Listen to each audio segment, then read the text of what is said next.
Morgan Freeman stepped out of the black luxury sedan, his presence alone commanding attention. The city lights reflected off his tailored charcoal gray suit as he adjusted his cuffs, his demeanor calm yet unmistakably powerful. A polite nod to the waiting crowd sent murmurs of excitement rippling through them.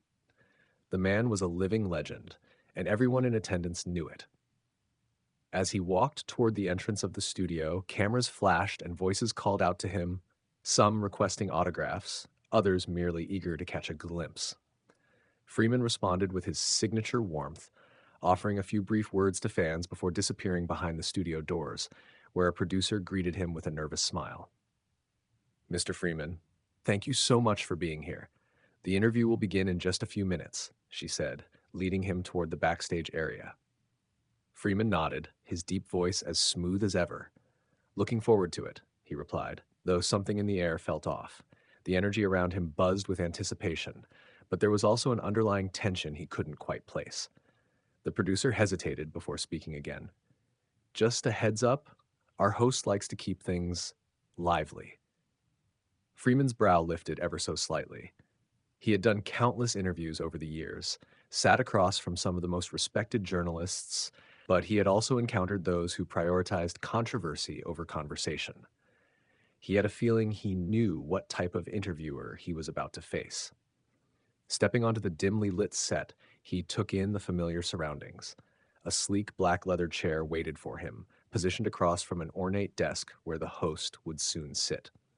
The studio audience, already settled, murmured in anticipation.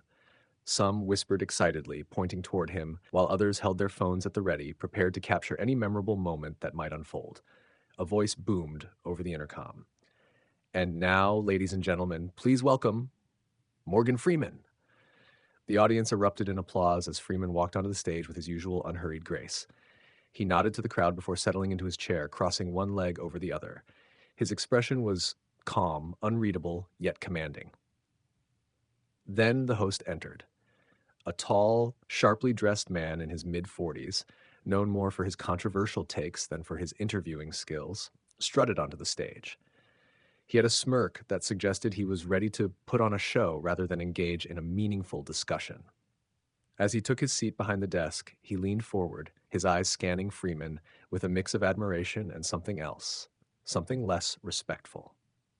"Well, well, well," the host began, his voice dripping with forced charm. "The great Morgan Freeman in the flesh. I gotta say, I was a little surprised when I heard you agreed to come on. Thought you'd be too busy narrating the universe or something." A few chuckles rippled through the audience, though some of them felt uneasy. Freeman simply smiled, his eyes steady. "I make time for good conversations." The host grinned, but there was a challenge in his eyes. "Good conversations, huh? Let's see if we can have one of those tonight." The audience quieted as the tension in the air grew, everyone sensing that this would be an interview to remember. The interview had barely begun, yet there was already an unmistakable tension hanging in the air. The host leaned back in his chair, an almost smug expression plastered across his face. He was known for pushing boundaries, for stirring controversy, and for putting his guests in uncomfortable positions. But tonight, he was sitting across from Morgan Freeman, a man who had spent decades commanding respect with nothing more than his presence and voice. This was not just another guest he could rattle. "So, Morgan," the host began, tapping his pen against the desk, "you've had quite the career. I mean, you've played God, a prisoner, a detective. Seems like you've done it all. But let's be real, isn't Hollywood kind of done with you? I mean, you're what, 80-something now?" There was a nervous murmur from the audience, a few awkward chuckles, but mostly silence. The question wasn't asked with curiosity. It was laced with an undertone of dismissal, as if the host was trying to push the narrative that Freeman's time in the industry had passed. Freeman didn't flinch.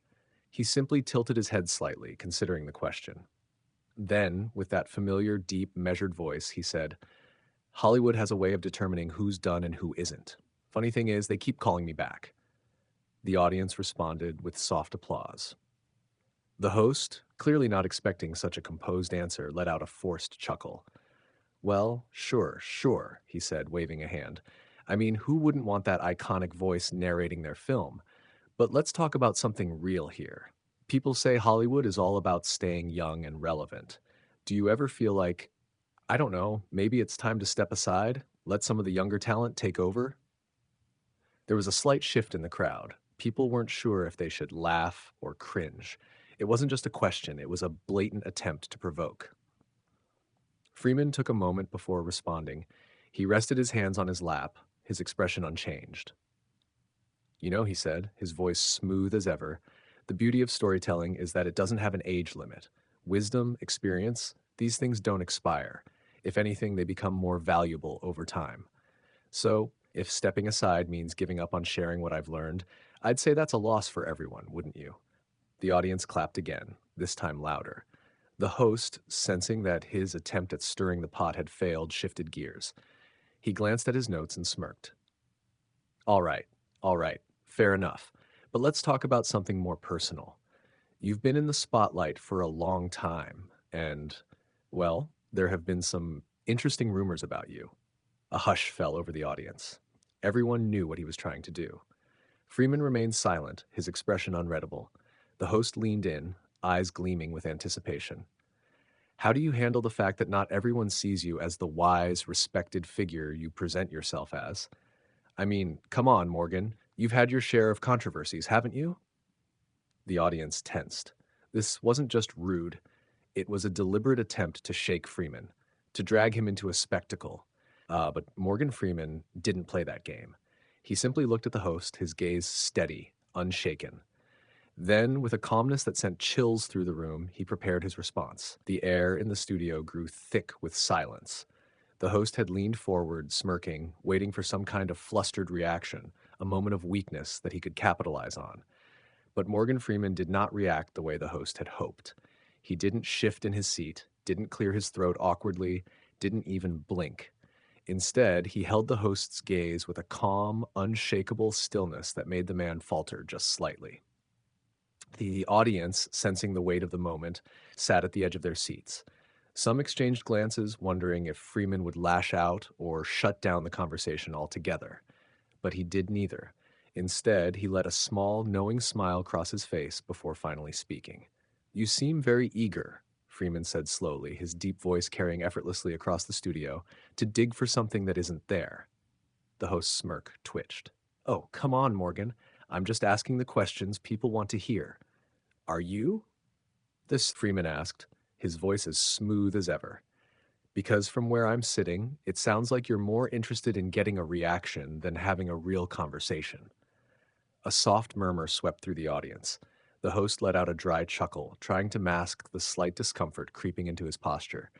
Hey, it's my job to ask the tough questions. Freeman nodded slightly, considering the words.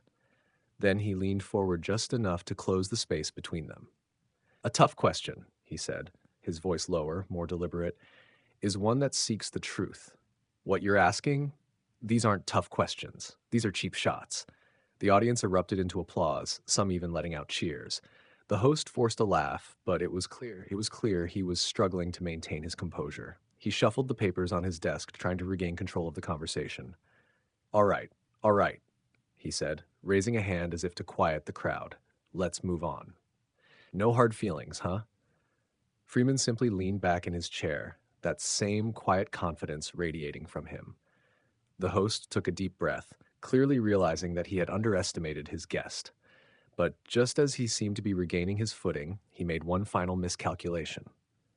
You know, the host said, forcing a grin, you have this way of talking that makes everything sound important. I mean, even if you were reading a grocery list, people would probably applaud.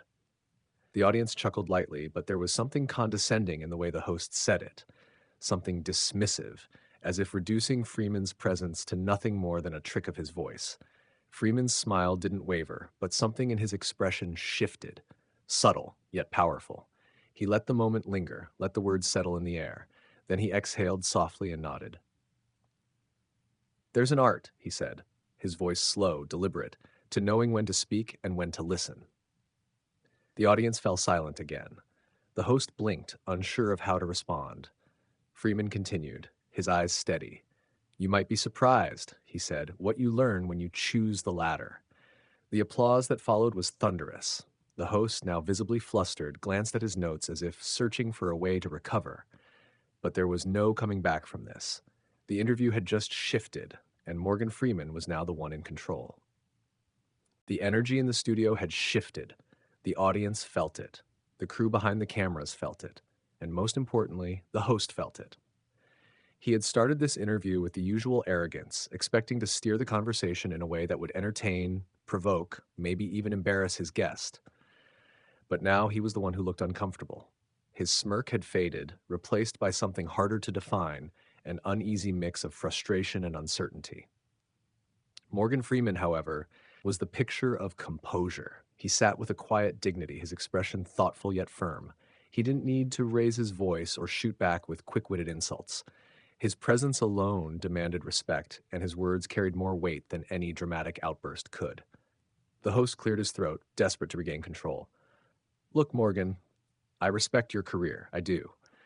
But you have to admit, in Hollywood, there's always a younger, fresher talent coming up. At some point, don't you think it's natural for people to move on? Freeman let the words hang in the air, his fingers gently tapping against the armrest of his chair. He took his time before responding, ensuring that every eye in the room was locked onto him. You know, he finally said, his voice as smooth as ever, I find it interesting how often people talk about moving on, as if experience becomes a burden instead of an asset, as if wisdom somehow depreciates over time. The audience murmured in agreement. Some nodded, while others simply watched in quiet admiration. Freeman continued, his tone unwavering.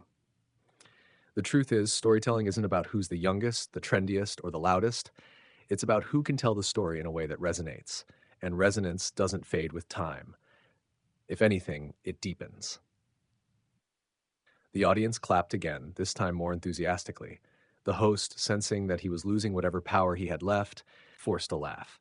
All right, you've got a way with words, I'll give you that. But let's be real, Hollywood is a machine. It's about money, about what sells. And let's face it, a fresh, young face is going to sell more tickets than someone who's been around for decades. Freeman tilted his head slightly, considering the statement. Then, with a small smile, he responded, And yet, here we are, having this conversation about me. The audience exploded into laughter and applause. Even a few of the crew members behind the cameras couldn't help but grin.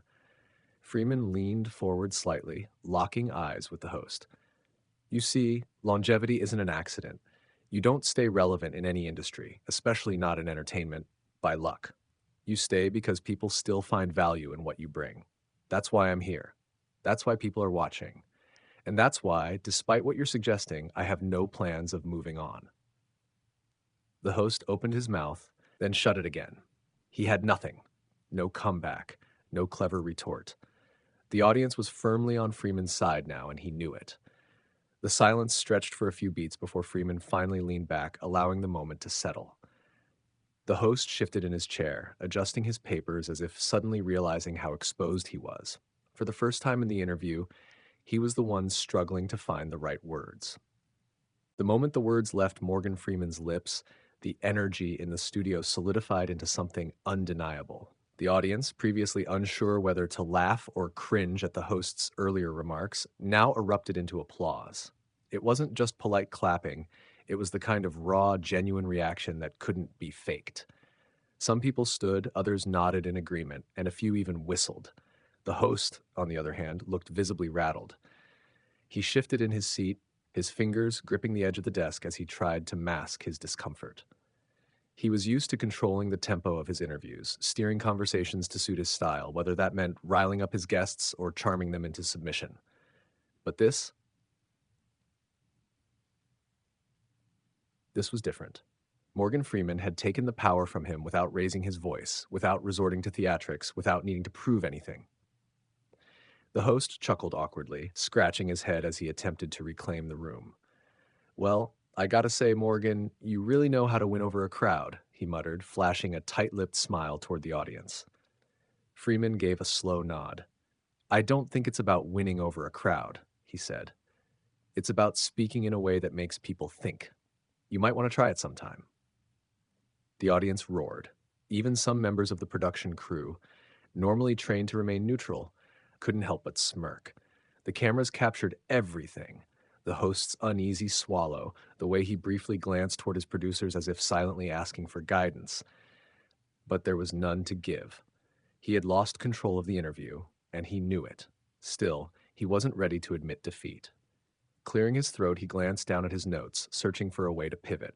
All right, he said, forcing a chuckle. Let's move on to something a little lighter. You've worked with some of the biggest names in Hollywood. Who's the most difficult actor you've ever worked with? Freeman simply smiled. Ah, he said, leaning back. Trying to stir the pot again? The host held up his hands defensively. Hey, it's just a fun question. People love hearing about behind-the-scenes drama. Freeman exhaled lightly through his nose, shaking his head with amusement. You know, that's the thing about entertainment today, he said. People get so caught up in looking for controversy that they forget why they fell in love with movies in the first place. It's not about drama, it's about storytelling. The applause returned, softer this time, but just as impactful. Freeman continued, his voice calm but firm. I've worked with brilliant actors. I've worked with people who challenge me, who push me to be better.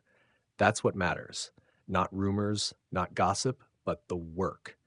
The host exhaled through his nose, clearly frustrated that his attempt to lighten the mood or regain control had failed.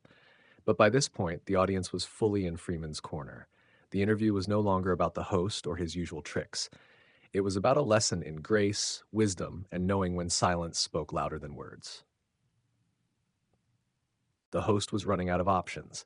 His usual tactics, provocation, sarcasm, and pointed jabs, had all failed. Morgan Freeman had met each attempt with poise, deflecting nonsense with wisdom, and refusing to be pulled into petty theatrics. The audience could see it now. This wasn't an interview. It was a lesson. And the host was the student who had just realized he wasn't as clever as he thought. For a moment, the host hesitated, his fingers drumming lightly against the desk.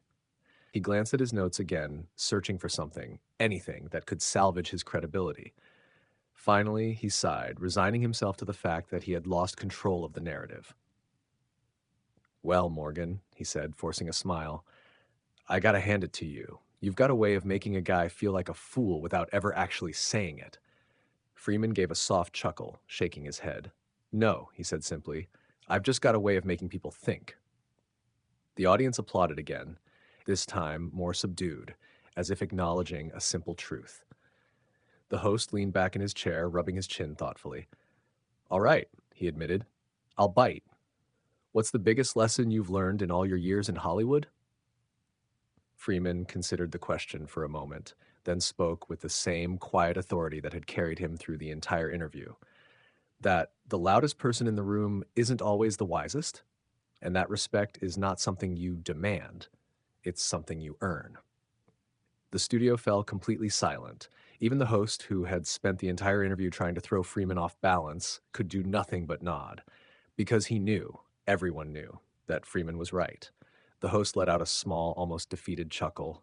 I suppose I walked right into that one. Freeman smiled. We all do, at some point. For the first time in the entire interview, the host looked humbled. The bravado had slipped, the arrogance had faded, and in its place was something resembling genuine reflection. He took a deep breath, then turned to the camera. Well, ladies and gentlemen, he said, shaking his head with amusement, I don't think I need to say much more. Morgan Freeman, everybody. The audience erupted into applause, this time standing as they cheered. Freeman nodded to them with gratitude, then turned back to the host. Thank you, he said simply. As the cameras cut and the interview officially ended, the host stood and extended his hand. No hard feelings? He asked, his voice quieter now, less performative. Freeman shook his hand firmly. None at all. Every conversation is an opportunity. To listen, to learn. The host nodded, exhaling through his nose. I think I did a little of both tonight. Freeman smiled. Then it was time well spent. With that, he walked off stage, leaving behind a room full of people who had just witnessed something far greater than a simple talk show segment. They had seen grace in action, wisdom in real time, and they would not forget it.